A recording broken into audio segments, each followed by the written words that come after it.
Hey everybody, welcome to the Hamakua Homestead. If you're new here, my name is Tiffany and today is another installment for Make It March. Make It March is a collaboration put on by Lisa Sutton over at SuttonsDaze. And this collaboration, we are teaching you guys what we can do with our canned goods. Yeah, okay, you can go ahead and can up some pumpkin. But what are you gonna do with it after that? Today, we're gonna find out. As part of the Make It March collaboration, there are a few different tips and tricks that I want to tell you about. One, you want to make sure that you go visit each and every video. There's a new video every day in the month of March, and every time that you comment on one of these videos, that is an entry to win one of the prizes at the end of the month. At the end of the month, Lisa is going to be giving away a Presto pressure canner.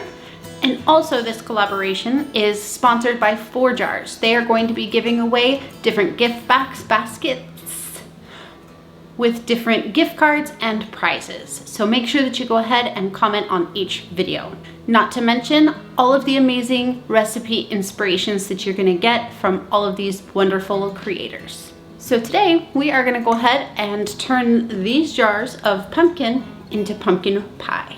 I don't know exactly how many jars I'm going to need.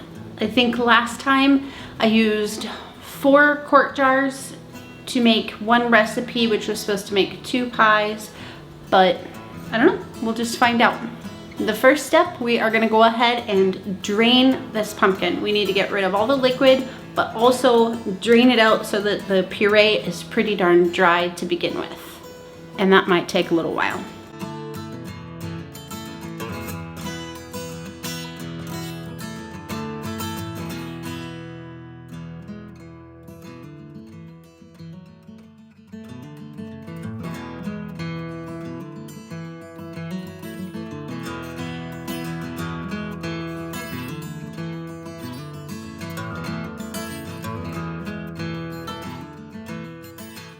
Okay, so just like that, we have our pumpkin puree.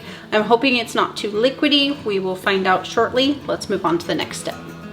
Now that we have our pumpkin all ready to go, the next step is to simply take all of our ingredients and mix them into one large bowl together.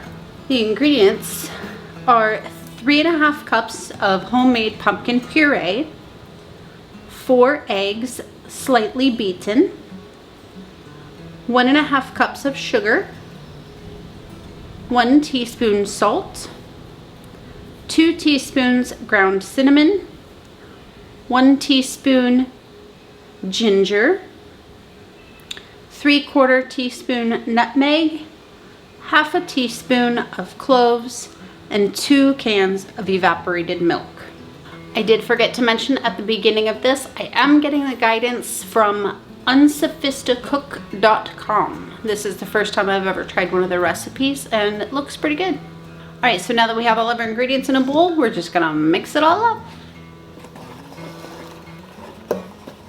The oven is preheated to 425 and now all we need to do is fill our pie shells.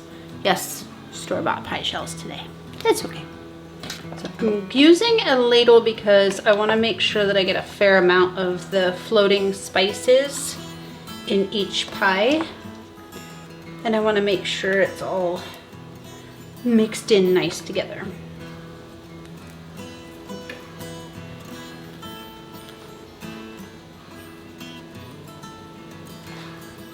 Be careful. Okay, now that they are successfully in the oven, I definitely spilled, we are going to go ahead and keep our oven at 425 degrees for 15 minutes, and then we are going to reduce our heat to 350 for 35 to 40 minutes. So I'm just going to bring you back and show you the final result.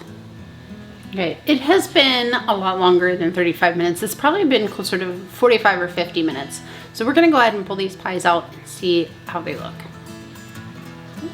So you see a little bit of cracking here on this one side, but it's still pretty jiggly. You're supposed to test it by stabbing it in the middle, and if your knife comes out clean, it's supposed to be done.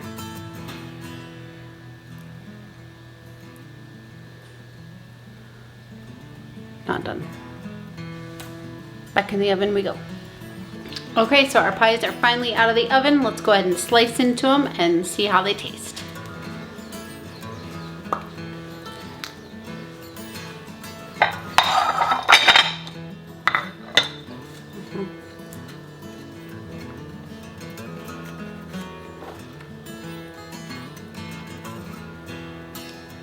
Certainly looks very, very nice. A little bit on the moist side, but it's still holding its structure. Let's give it a taste.